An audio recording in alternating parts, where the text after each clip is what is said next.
Ya, pemirsa, kita update bagaimana situasi terkini di lokasi longsor Natuna, Kepulauan Riau.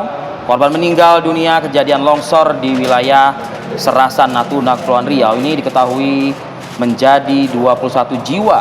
33 korban bahkan masih belum diketahui statusnya ya atau keberadaannya.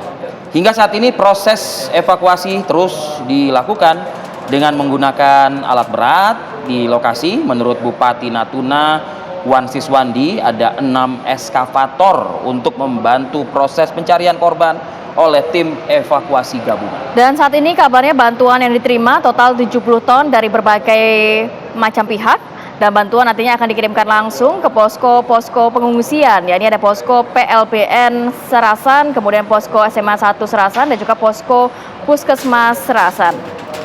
Jadi sampai dengan pagi hari ini kabarnya juga proses evakuasi masih akan terus dilakukan karena masih ada puluhan warga di Serasan Natuna ini dinyatakan hilang.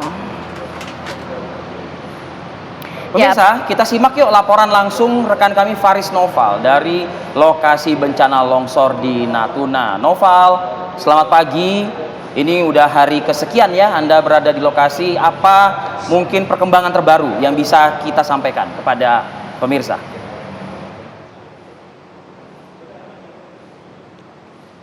Selamat pagi Arif Kamarati, sudah hari ketiga di sini dan informasi berdasarkan rilis dari Sistem Komando Penanganan Darurat Bencana Longsor di Kecamatan Serasan ini, korban meninggal dunia bertambah menjadi 33 korban jiwa dengan rincian 32 korban sudah teridentifikasi, namun 1 korban belum teridentifikasi. Nantinya akan digunakan sampel DNA-nya atau dengan gigi dari korban. Dan info ini melalui satu pintu resmi pemutakhiran data dari rilis Sistem Komando Penanganan Darurat Bencana Kecamatan Serasan.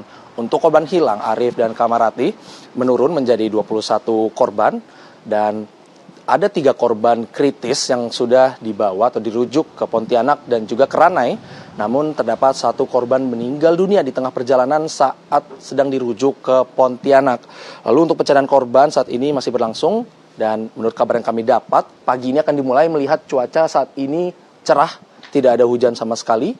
Namun memang pencarian masih berfokus di Desa Pangkalan Dusun Genting, karena memang disitulah lokasi yang memakan banyak korban jiwa. Lalu untuk data pengungsi sendiri masih sama, masih dengan total 1.216 pengungsi yang tersebar di 4 titik pengungsian, yakni di pengungsian PLBN Serasan, pengungsian SMN 1 Serasan, pengungsian Puskesmas Serasan, dan ada pengungsian di Masjid Al-Furqon yang salah satu pengungsi terbanyak di Al-Furqon, yakni ada 500 pengungsi. Namun pengungsi terbanyak tetap di PLBN Serasan.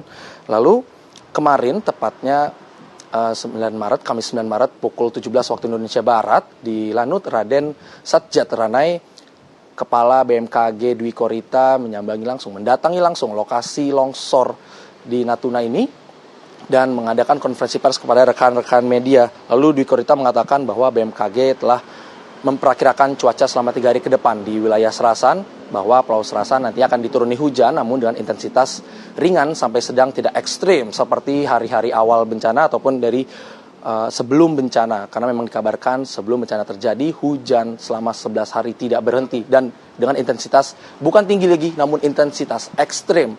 Dan Arif dan Kamarati dan juga pemirsa, BMKG hingga saat ini terus memonitor perkembangan cuaca dan juga informasi perakiraan cuaca, dan dikabarkan memang masih terdapat beberapa wilayah di Pulau Serasan ini yang berpotensi longsor. Masih ada tanah-tanah yang bergeser karena tanahnya ini masih dibilang bersifat labil, masih bergerak seperti itu. Lalu dikabarkan juga teknologi modifikasi cuaca hari ini akan diberlakukan, akan diuji coba guna meminimalisir dan juga mencegah terjadinya hujan agar membantu proses tim Satgas gabungan di sini dalam mencari korban yang hilang. Lalu informasinya untuk agenda hari ini, Menko PMK dan Menteri PUPR juga akan mengunjungi Pulau Serasan dan akan berfokus pada relokasi rumah warga yang dikabarkan oleh Bupati Natuna Wan Siswandi bahwa nantinya akan ada 100 rumah yang direlokasi di sebuah tanah yang sudah dipersiapkan di wilayah Serasan. Lalu tanah tersebut seluas 11 hektar lebih dengan tipe rumah 36 dengan luas rumah 90 meter. Kepala BNPB Letjen TNI Suharyanto juga menjelaskan kondisi terkini di wilayah sekitaran Serasan, khususnya di wilayah pencarian korban yang masih hilang, wilayah proses pengevakuasian. Saat ini sudah ada petugas Telkomsel yang hadir sehingga membangun 5 BTS Telkomsel untuk mempermudah sinyal, mempermudah koordinasi antara tim Satgas maupun masyarakat atau pengungsi yang sedang berada di sana untuk menghubungi keluarganya secara jarak jauh. Lalu untuk jalan tertutup yang memutus akses warga dan jalan tersebut merupakan jalan utama, itu nantinya akan dibuka dalam 1-2 hari ke depan, sehingga mempermudah juga proses mobilisasi dari tim Satgas gabungan untuk melakukan pencarian korban ataupun merujuk korban ke posko-posko pengungsian terdekat.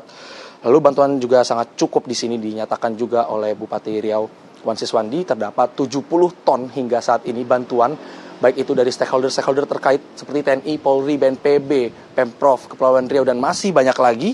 Dan Kamis dini hari juga sudah ada personil tambahan, sekitar 200 pasukan lebih dari TNI, Polri, ada Brimob juga, dari Rumah Sakit Umum Provinsi Kepulauan Riau, dari Humasnya juga datang ke sini untuk membantu pastinya proses pencarian korban yang hilang. Sementara itu, Kamarati, Arief, kembali ke Anda. Ya, baik, terima kasih Faris Naufal melaporkan langsung dari wilayah Serasan, Natuna, Kepulauan Riau, dan selamat bertugas kembali, jaga kesehatan selalu. Jaga keselamatan juga ya Faris ya.